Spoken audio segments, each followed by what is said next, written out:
Boa tarde a todos, irmãos e irmãs do Centro Espírita Caminho de Luz.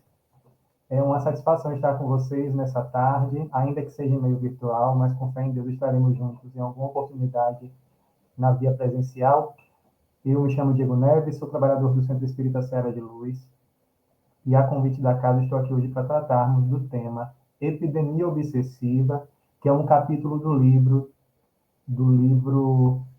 Terapêutica de Emergência, do Divaldo Franco, com a psicografia de diversos espíritos. A mensagem que a gente vai abordar na noite de hoje, na tarde de hoje, ela é, ela é escrita por Manuel Filomeno de Miranda, que, né, como o próprio nome já prediz um pouco a sua atuação na literatura espírita, vai nos trazer conteúdos valiosos a respeito da questão obsessiva.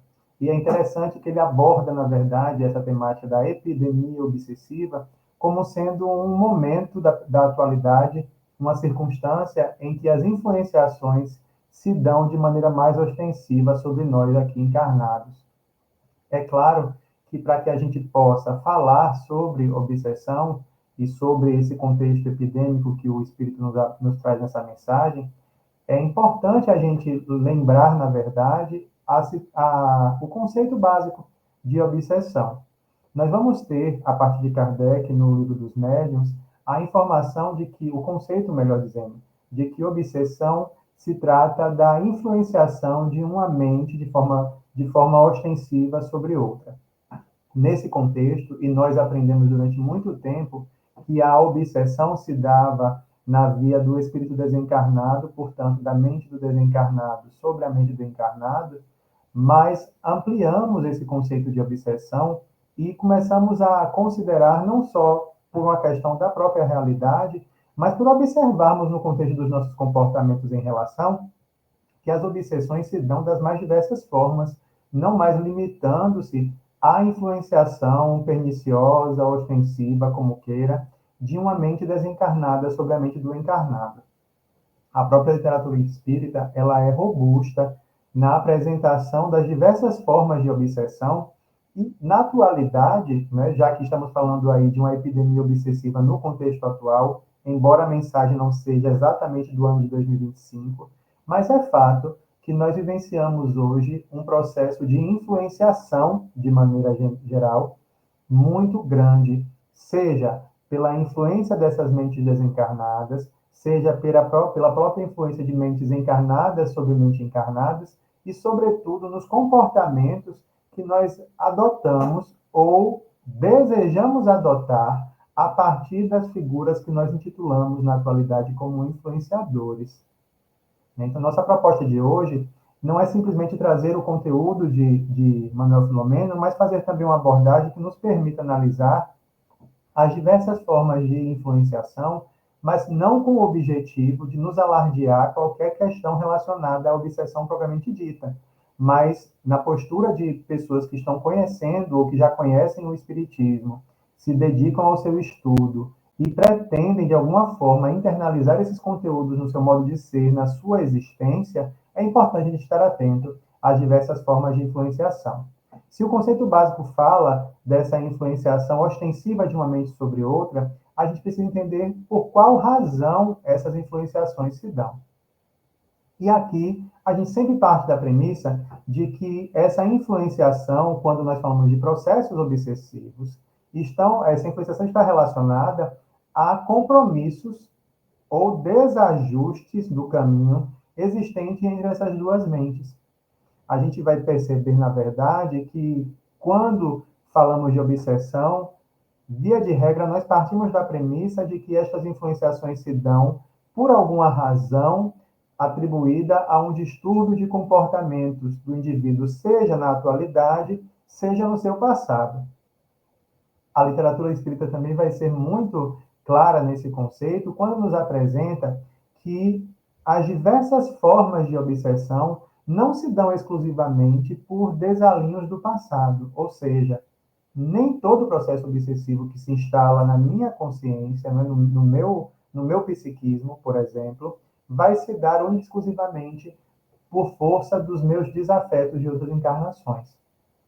A gente aprende até no início que as influenciações se dão por esta via, Mas a prática mediúnica, propriamente dita, e a própria reflexão sobre como nós estamos conduzindo as nossas existências nesse momento, vão nos dar conta de que essas influenciações obsessivas podem decorrer também do comportamento presente.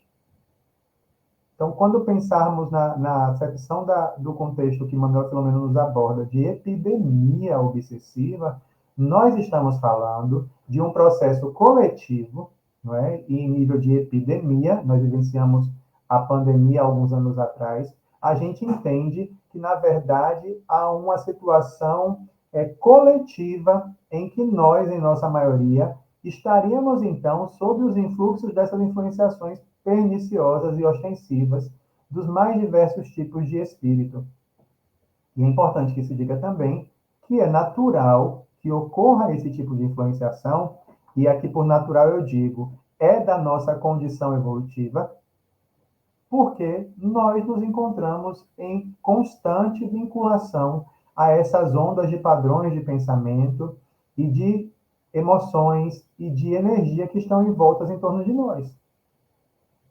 A gente já aprende no livro dos Espíritos que a forma que os Espíritos nos influenciam sobre as nossas existências diz muito mais de uma maneira ostensiva, em que muitas vezes são eles que nos dirigem, do que necessariamente de uma blindagem nossa, de um bloqueio que não nos permita esse tipo de influência.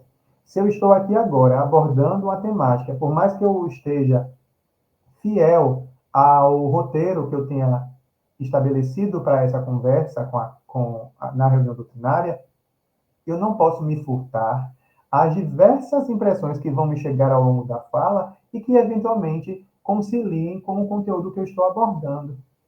Então, muitas vezes, o que é que a gente diz? Nesse movimento do trabalho de exposição doutrinária, os benfeitores espirituais responsáveis por este trabalho naquela casa de oração se valem do conteúdo que é apresentado pelo expositor e sinalizam ideias, questões, informações importantes que sejam levantadas para que o grupo reflita, para que a casa reflita, para que alguém ali, naquele público, possa acolher daqueles conteúdos um direcionamento, uma ideia que lhe permita refletir e melhorar-se. Isso é influenciação, né? Mas a gente tende a estabelecer que, por se tratar de obsessão, as influenciações, então, se dão principalmente quando nós estamos em um processo de fragilidade, ou seja, de uma condição psíquica, emocional, sentimental, que nos dê, na verdade, vazão às influências de espíritos que estejam ali vibrando neste mesmo padrão, ou que simplesmente se encontram numa condição de estarem perseguindo ou prejudicando pessoas de maneira gratuita, ou, em último caso, aqueles, então, desafetos de outras encarnações. Os espíritos que, na verdade, não avançaram na compreensão da própria vida, da própria existência, e persistem na perseguição daqueles que eles julgam serem os seus devedores. Então, é a partir daí que se estabelece essa condição de obsessão. Então, quando a gente fala em distúrbios do comportamento atual, são necessariamente as fragilidades que nós apresentamos nesse momento das nossas existências, não necessariamente só produto das encarnações anteriores.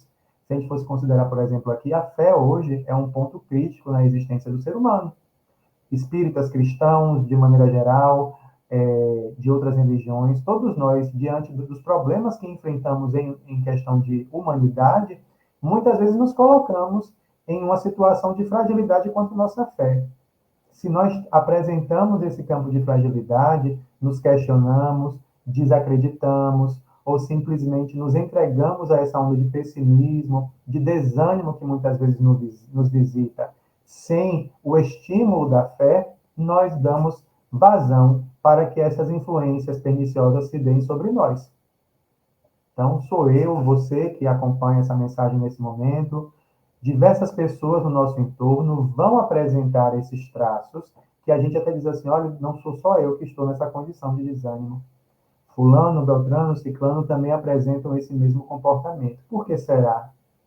E aí a gente entende que, na verdade, há sim uma influenciação em nível coletivo e que aqueles que vão se apresentar mais fragilizados, certamente, vão estar mais suscetíveis a acolher estas influenciações. De resto, nós vamos ter, então, as relações obsessivas que vão se dar em razão dos compromissos ou dos comprometimentos de outras encarnações. Aí a gente tem, digamos assim, a regra, muitas vezes, que a gente atribui ao processo obsessivo, embora não seja nos dias atuais.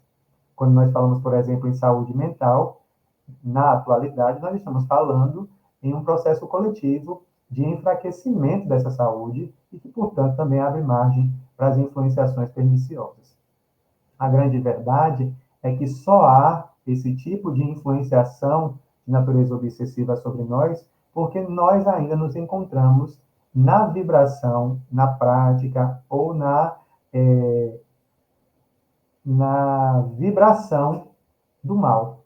O mal aqui como sendo o mal fruto da ignorância, o mal que nos acarreta comprometimentos atuais, o mal que não nos permite avançar nos conteúdos que nós abraçamos para o nosso bem, ou seja, tudo aquilo que nos impede de realizar a nossa transformação moral, o nosso avanço no processo evolutivo, aqui pode ser entendido como mal. E esse mal, portanto, vai encontrar semelhantes também que vão, ora, estimular, fortalecer e impedir que a gente, ou tentem impedir, melhor dizendo, que a gente opte por um outro caminho, por uma outra forma de existir. Certamente você já vivenciou também essas situações em que nós nos dispomos a iniciar uma transformação, iniciar um novo hábito saudável, iniciar um movimento de reflexão, de autoconhecimento, seja na casa espírita ou nos comprometendo com o nível de estudo, e vez ou outra nós somos assaltados aí pelas dificuldades que não nos permitem prosseguir com esse objetivo. Né? Isso não acontece gratuitamente porque os espíritos não querem que a gente avance. Isso acontece também porque em nós existem as matrizes que permitem que eles nos influenciem e consigam, portanto, alcançar esse objetivo. Do contrário, a gente não estaria, na verdade, permitindo que aquela sintonia se estabelecesse entre nós e entre estes espíritos. A condição nossa de existir e de preexistir a esta existência atual é que nos permite, na verdade, estabelecer os mais diversos tipos de encontros ao longo das nossas existências. Nós aqui estamos encarnados, portanto, espíritos imortais vivendo a realidade material, que estamos aqui construindo laços, eventualmente por força dos nossos desajustes também comprometendo outros tantos laços, e isso não vai, na verdade, se apagar quando nós retornarmos à vida espiritual. Isso nos acompanha. E na medida que nos acompanha e que, de certa forma, compromete a nossa ideia de avanço, ou compromete a nossa certeza sobre o caminho que elegemos, faz-se necessário, portanto, a reflexão para retornar, reparar o caminho e voltar a caminhar sem o peso daquela situação. Essa é a nossa dinâmica. Sobre isso também, essas influenciações vão eventualmente tentar nos demover dessa possibilidade. Se a gente analisar, por exemplo, que lidar com os processos obsessivos diante, por exemplo, da pessoa que é influenciada e não propor a ela um movimento de perdão, de libertação dessas ondas de padrões, pensamentos que lhes visita através dessa vinculação, dificilmente a gente consegue o êxito no atendimento, no tratamento dessa obsessão. Por quê? Para que haja a desobsessão, é necessário que os dois lados do processo, ou pelo menos um dos lados, se esforce para romper esse desalinho. O velho argumento que a gente aprendeu na sabedoria popular desde muito cedo, que quando um não quer, dois não brigam. Pode até haver uma resistência do outro lado para a libertação desse elo de obsessão, de ódio, de ressentimento que se estabelece. Mas quando um decide não mais alimentar este padrão, a relação se enfraquece. E é nesse enfraquecimento que o tratamento desobsessivo, então, vai surtir efeito. Do contrário, a gente vai viver, na verdade, oscilando entre uma melhora e uma piora nesse processo. E é lamentável, muitas vezes, é muito triste mesmo ver pessoas que não conseguem avançar nesse processo porque elas também decidem não perdoar. Elas decidem não libertar-se porque, diante do processo de obsessão, e é importante que se diga isso, o não desejar perdoar ou não libertar-se aqui é fruto do sentimento de que, uma vez vítima, eu estou sendo ofendido, eu estou sendo agredido. Então, é o outro que precisa parar de me agredir, né? E não eu que precise, talvez, pela movimentação do perdão, de entender que o outro não consegue oferecer além do que me oferece neste momento, que sou eu que preciso me libertar desses conteúdos, dessa condição. Então, a obsessão, ao mesmo tempo que ela nos apresenta essa nossa realidade espiritual, ela é também aquela que nos apresenta a nossa realidade no campo dos nossos próprios investimentos íntimos. O que realmente abraçamos em nível de amor, em nível de desapego, em nível de compreensão, de tolerância para com o outro. Por isso que é impossível desvincular a ideia de que para que haja um efetivo processo desobsessivo, é preciso que haja um compromisso por parte do obsidiado para libertar-se, para se melhorar, para se analisar, para tentar, de fato, se desvincular desses pensamentos. E aí a gente ingressa, na verdade, em um outro movimento que está relacionado a esse processo de libertação dos processos obsessivos. Uma vez que a gente escolhe uma outra via, que não seja mais a retroalimentação dessa relação de ódio, de ressentimento, de desânimo, de tristeza que existe entre nós e o obsessor, quando a gente escolhe a outra via, a gente tende a estabelecer agora novos laços, que são, na verdade, os laços da sintonia saudável, da sintonia que nos permite vivenciar um outro padrão de emoção, de sentimento, de bem-estar até. E quando nós escolhemos essa via, nossas influenciações agora vão se modificar de acordo com essa busca.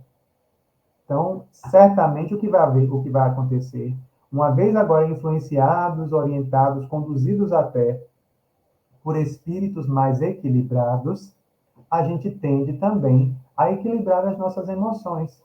E uma vez equilibrando as nossas emoções, fica mais fácil entender onde é que a gente estava, perceber o quão prejudicial era aquele sentimento que nós alimentávamos. E agora desejar, e não só desejar, mas agir em conformidade com essa busca. Quando a gente estabelece esse movimento de escolha agora mais acertada para o nosso benefício, a gente também rompe com as influências que não estão de acordo. Quando eu falo em romper, eu não estou me referindo aqui a acabar, que fato é que na nossa condição evolutiva, nós ainda nos encontramos inclinados para o bem e para o mal. Somos aquele movimento de Paulo, né, o apóstolo, que diz que o mal que eu não quero, este eu faço, o bem que eu desejo, este eu não faço. Sabe? Aqui nós já compreendemos, mas o que nos movimenta ainda no campo das nossas emoções são os nossos desejos associados ao comportamento que a gente quer se libertar. Então, vai haver, na verdade, um movimento de resistência, mas também de vigilância, e aí a gente já entra, na verdade, né, na assertiva da mensagem, de que, uma vez estando nesse padrão de emoções, de sentimentos que nós nos encontramos, permitir-se envolver-se nesse processo de epidemia, como Manuel Filomeno de Miranda coloca, está associado ao quanto nós estamos nos fortalecendo no nosso campo íntimo. O quanto nós estamos nos fortalecendo nos nossos padrões de pensamento. O quanto nós estamos nos fortalecendo na busca por um comportamento diferente daquele que nós havíamos elegido em outros momentos.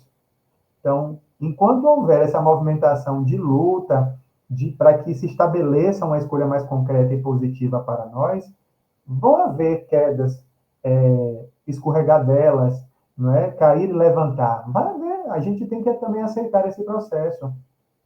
Quando nós falamos muitas vezes nesse processo de transformação interior, da tal reforma íntima que a gente tanto festeja no movimento espírita, nós nos esquecemos muitas vezes que a reforma só vai se dar a partir da ideia de que eu saiba o que eu preciso transformar. Se eu parto só da premissa que eu sou um espírito imperfeito, que eu não possuo nada de bom e que eu preciso transformar tudo, eu não sei por onde começar. Mas quando eu observo que, apesar de imperfeito, eu já nutro amor, eu já consigo ter um pouco de paciência, eu já tolero, eu já exerço mais compaixão, eu já sei de onde partir. Ora, eu sou uma pessoa mais tolerante. No entanto, a violência ainda é muito presente no meu comportamento. Olha aqui a violência me reclamando, uma análise, uma reflexão, um sentido de fazer diferente para que ela se transforme. Eu não desconsidero aquilo que eu já faço de bom ou que eu já possuo de qualidade, de início dessa virtude, mas eu me atenho ao que eu efetivamente enxergo como um empecilho para a minha transformação interior. Colocar tudo na sacola de imperfeição e não saber por onde começa é campo certo para a ilusão de que se está fazendo a reforma íntima, mas que na verdade não está. A reforma só vai se dar quando a gente elege o ponto de partida para essa transformação. Enquanto a gente não tiver essa certeza, nós vamos ficar, na verdade, suscetível às influenciações. E nesse sentido aí, Manuel Filomeno coloca que quase sempre vai prevalecer a força psíquica do desencarnado por estar livre do corpo, e essa sua possibilidade de estar o tempo todo onde quer que ele queira estar e influenciando a gente, se a gente não tiver a certeza do que estamos buscando, as situações de influenciação vão se dar de uma maneira muito mais ostensiva, muito mais presente, até mesmo dentro do movimento de auxílio que nós buscamos na casa espírita. A ideia de que o fato de estar apenas no centro espírita já é proteção, é ilusão da nossa parte. E quem trabalha, né, nas lides de trabalho de desobsessão sabe muito bem o que a gente está falando. Enquanto a pessoa é submetida a tratamentos, passes, palestras doutrinárias, estudos, se não houver um movimento positivo dessa pessoa, ela está ali, mas a mente está fora, vinculada a essas influenciações dos seus obsessores. Então, qual é o caminho? Se a gente já entende o processo obsessivo, qual é o nosso caminho, então, de busca para nos libertarmos desse processo epidêmico? E aí, como todo bom médico, vamos dizer dessa forma, Manuel Filomeno vai nos apresentar que a melhor estratégia para o trato da obsessão é lidar de maneira preventiva. Sempre a prevenção vai trazer mais resultados positivos do que o trato do problema. Né? Então, é sempre entender onde ele se origina e trabalhar para que a sua origem não se dê. Então, a proposta de Manuel Filomeno nessa mensagem é nos apresentar que para que a gente possa, não digo fugir, mas não sofrer as influências desse movimento de obsessão, está no fato de nos atentarmos ao que realmente importa. E aí eu acho que cabe a gente também refletir nesse momento crucial da evolução humana, em que nós avançamos tanto em tecnologias, avançamos tanto na possibilidade, por exemplo, de estarmos hoje aqui, eu no meio virtual, não sei se o grupo vai estar reunido fisicamente ou virtualmente, mas estarmos juntos dessa forma é o produto de um avanço muito significativo em humanidade. É exatamente a missão do homem inteligente na Terra se construindo diante dos nossos olhos. E nós estamos colhendo os frutos desse processo.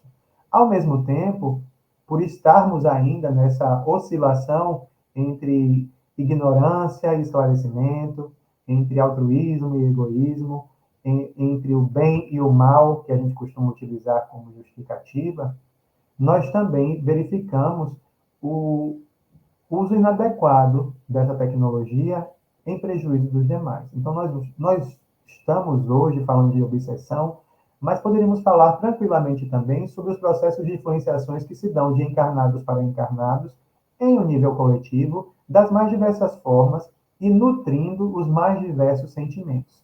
A gente pode associar isso às rupturas político-partidárias que a gente observa, não é? Essa cisão que a gente vê entre pessoas das mais diversas formas de pensar, mas sempre estabelecendo que ou se está de um lado ou se está de um outro, que não há um movimento de equilíbrio no meio dos dois caminhos para refletir sobre os aspectos positivos e negativos de cada um deles. ou eleger, na verdade, um movimento diferente desses dois caminhos.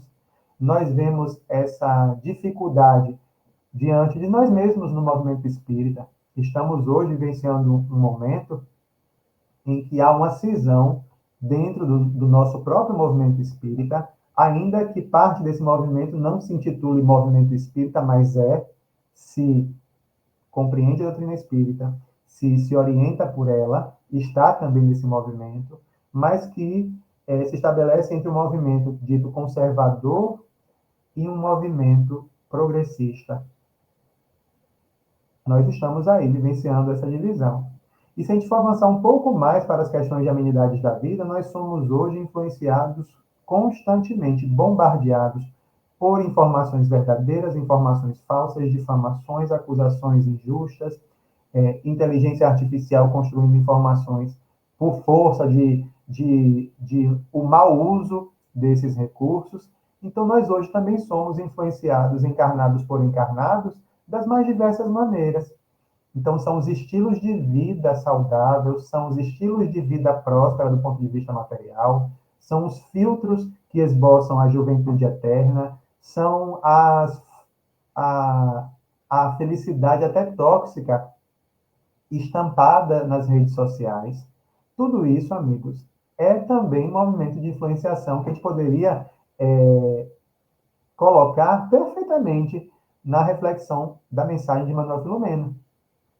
Porque na medida em que nós nos movimentamos de maneira a sermos ao menos parecidos com aquele comportamento, ao vivermos aquela forma de viver, ao agirmos daquela maneira, ao buscarmos aqueles objetivos, nós estamos também no campo dos seres influenciados. Então, como é que a gente vive nesse mundo sob tanta influência e age para não sofrer com estas influenciações? Percebem? A ação preventiva que o Manuel Filomeno aborda aqui é a ação preventiva da vigilância constante dos nossos pensamentos, do uso adequado, não é, e útil desse conteúdo que a doutrina espírita nos apresenta e, sobretudo, na sustentação proposta por Jesus.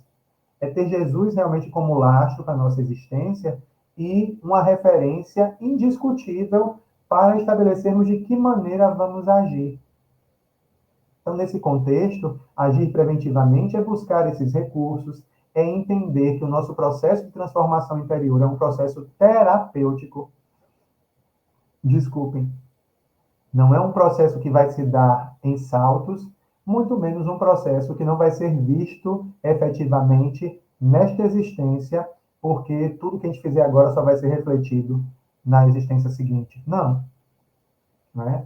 Essa busca por automelhoramento, essa busca por nos assenhorarmos dos nossos pensamentos, de quem nós somos, isso vai ser fundamental para que essa ação preventiva se dê de maneira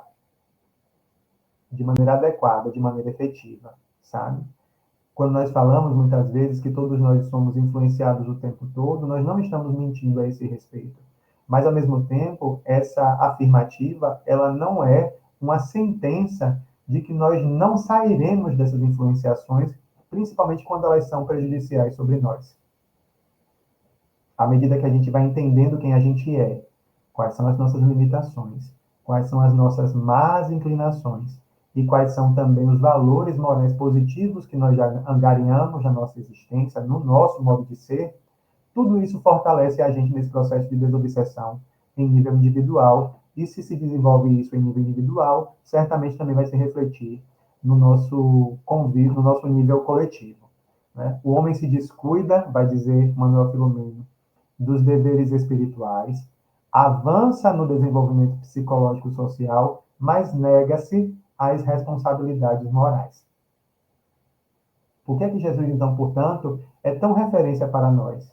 Porque ele é exatamente aquele ser que avançou com os cuidados com a vida espiritual, avançou no desenvolvimento psicológico social. Joana vai falar desse desenvolvimento como um estado de amadurecimento psicológico, mas ele não se furta às suas responsabilidades morais. Ele entende que todo esse avanço, todo esse ganho que se deu no seu processo evolutivo, ele precisa ser compartilhado no seu modo de ser para com o próximo. Ele é caminho nesse movimento. Ele é caminho porque nos apresenta de que forma a gente pode avançar e de que maneira este avanço é compartilhado em nível de existência com o próximo. Se não houver, na verdade, essa partilha, o processo está no meio do caminho. E, infelizmente, é muitas vezes o que a gente vê refletido nos nossos movimentos de trabalho coletivo na casa espírita, por exemplo. A gente se afirma trabalhadores do Cristo, realizamos diversas tarefas em benefício do próximo, mas o próximo ainda não é um irmão para nós.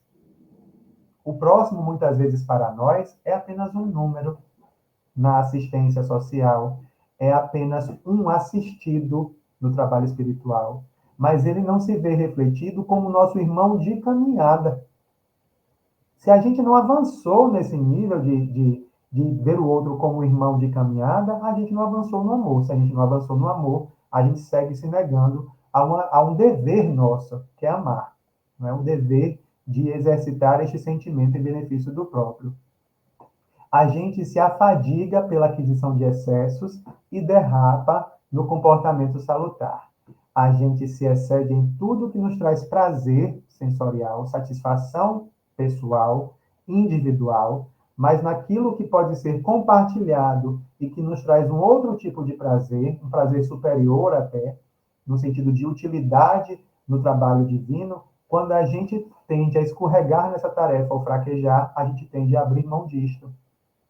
Então, parte dessa terapia preventiva é fazer um movimento oposto, é ir também se desvinculando daquilo que nos cansa, que nos exaure, embora nos traga o prazer que a gente ainda sente a necessidade, mas vai compondo um outro campo de vivência dentro daquilo que a gente já julga que é superior. O movimento que a gente faz, por exemplo, quando a gente inicia um trabalho no bem e começa a renunciar, por exemplo, o ócio do domingo para estar na casa espírita, por exemplo. O nada fazer no final de semana para estar no atendimento fraterno, ou reservar uma hora do dia para fazer um trabalho em nível coletivo pelo próximo, sabe?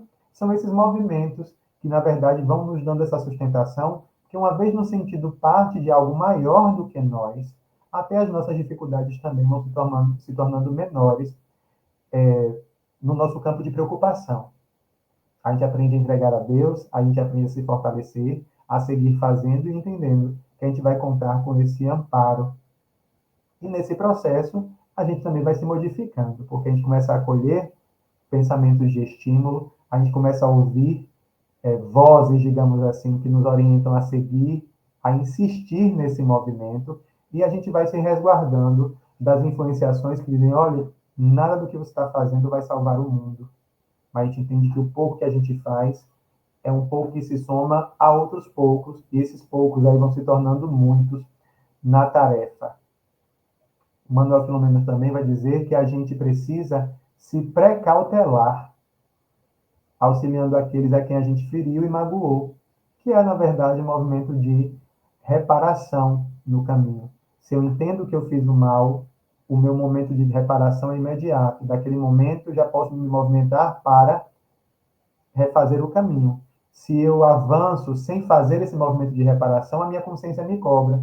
E a consciência me cobrando, instalam-se novamente quadros de dor, de angústia, de dificuldade no campo íntimo que podem dar margem para o processo obsessivo. A verdade, e aí para a gente já ir arrematando a nossa conversa de hoje, é que por mais que a gente tenha apresentado aqui possibilidades genéricas, cada caso do tratamento obsessivo é um caso individual, porque cada demanda está associada ao estágio evolutivo do indivíduo que a vive. Então, esse olhar também é importante. A gente fala de uma maneira genérica sobre diversos aspectos e apresenta Jesus como grande médico, mas Jesus, o próprio Cristo, vai operar de maneira diferente sobre cada caso, porque depende também da forma como o outro acolhe esse olhar do Cristo, essa orientação para si. Tem pessoas que vão apresentar um quadro de sofrimento muito profundo para libertar-se do processo obsessivo. Outros entendem, e nesse entendimento um clarão se abre nas suas consciências e começam a desconstruir esses padrões de pensamento e de influenciações. Pessoas na atualidade que apresentam, por exemplo, crises existenciais, na medida em que a gente consegue apresentar recursos valiosos dentro da doutrina espírita, que fazem sentido para elas, rompe da mesma forma esses quadros de questionamento e de tristeza ou desânimo frente à própria vida. Então, são movimentos que vão se adequar a cada situação. E a gente, na busca por oferecer recursos valiosos nesses tratamentos, a gente precisa entender que cada caso efetivamente vai ser um caso, mas que, sobretudo, é primordial que haja o movimento daquele que vive o processo. Nós não vamos tratar uma epidemia sem os movimentos dos seus doentes, dos seus adoecidos. Então, por mais que a gente ofereça recursos de consciência, de aprendizado, de instrução até de como agir, vai ser crucial que cada um faça aquilo que lhe cabe. Que o paciente que sofre aquelas influenciações, ele entenda que ele precisa realizar um movimento também. Isso vai ser a parte mais importante do seu processo terapêutico. É ele não só desejando libertar-se, mas fazendo por onde, esforçando-se para se libertar daquele processo. Né? Se ele modifica esse comportamento dele de alguma forma, iniciando nos seus pensamentos e através dos seus comportamentos, a gente percebe que o processo obsessivo se enfraquece e ele passa agora a ter ações que lhe permitem contar, por exemplo, com um suporte muito maior na sua libertação desses enfrentamentos. E porque também a figura do obsessor é uma figura irmã nossa, se nós nos transformamos e não mais alimentamos aqueles quadros de dificuldade, ele também tende a se transformar. Ele pode até continuar as suas investidas, mas ele observa que nós já não somos mais os mesmos de antes. E certamente essa emanação fluídica que nós trazemos no nosso comportamento, ela também vai auxiliando este irmão a ir se transformando e percebendo que aquele que ele julgava como um adversário agora passa a ser um irmão de caminhada, que lhe oferece recursos que ele até não entende, mas ele já percebe que, olha, aquela pessoa que eu via ali, desejosa do mal, que eu nutria um sentimento de ressentimento, já não é mais a mesma pessoa. E a partir daí, a gente começa a oferecer o recurso mais valioso e aquele que a gente costuma dizer que não consegue ofertar, que é a outra face, que é a face do esclarecimento, a face da transformação e a face que permite ao outro enxergar em nós a si mesmo e, quem sabe, a partir daí, realmente modificar-se. E aí, pensar dessa forma não tem como afastar Jesus. Afastar Jesus desse movimento é impossível, porque é ele quem exemplifica para a gente esse comportamento de cura, de transformação e de libertação nossa e do próximo. A doutrina espírita ela nos auxilia de maneira vital, porque ela aclara para a gente a situação da obsessão, ao mesmo tempo em que nos mostra que é parte do nosso processo de evolução. Que a obsessão, pura e simplesmente, ela é encontro, e se é encontro, ela oferta possibilidades de aprendizado para ambas as partes. O nosso objetivo é sobreviver a estes encontros, sobreviver da melhor forma, sair destes encontros mais fortalecidos e, de preferência, reparando o mal que fizemos, buscando perdão, perdoando, mas algum movimento nosso no sentido de reparar, de consertar essas relações é fundamental.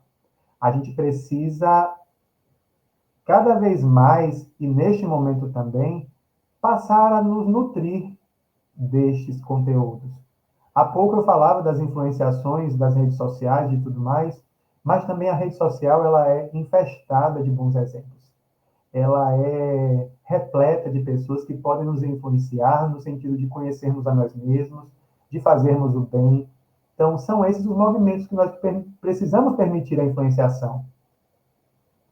Tem um dia que a gente acorda desanimado, é o dia que a gente vai buscar aquele conteúdo que nos auxilie.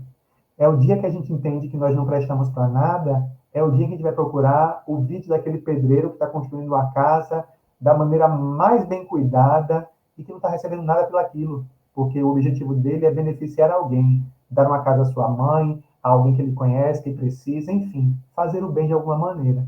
Se a gente tem tanta influenciação superficial, materialista, raivosa até na vida, nós temos também outros influenciadores. Portanto, parte do nosso processo aqui de transformação é recorrer a esses recursos.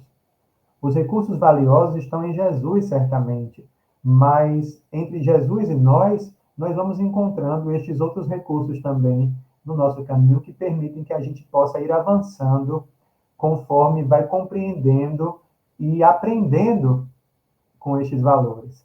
E aí, certamente, embora a gente ainda não possa falar em uma blindagem a essas vibrações negativas ou a essas influenciações perniciosas, mas a gente pode falar, sim, de um esforço sincero e concreto de nossa parte na transformação moral de cada um de nós. Então, que a gente possa, diante dessa proposta, refletir sobre o real movimento que nós estamos fazendo em nosso benefício, para nos vermos, de certa maneira, aí, desvinculados dessas influenciações espirituais. Ao mesmo tempo que a gente também aprenda a se olhar, se observar e perceber quais são os recursos valiosos que a gente já compartilha com o próximo, fortalecê-los e nos enxergarmos também capazes de fazer mais o bem do que o mal que a gente já está acostumado. Eu espero ter colaborado com as reflexões de vocês, agradecer mais uma vez a oportunidade de estar com esta casa, espero que a gente se encontre aí pela via presencial e um desejo sincero de muita paz para todos e que o nosso Mestre Jesus nos abençoe. Muita paz.